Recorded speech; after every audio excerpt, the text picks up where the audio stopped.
umalis kahit kumain na. Oh, sobrang busog niya guys, oh.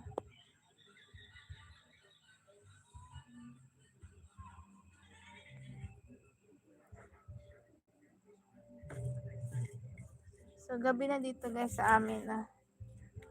Ayan. So, yung ano na lang.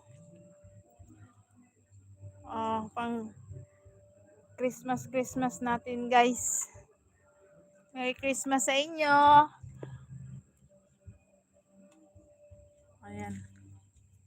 So, punta tayo dito sa lalabas tayo sa bahay.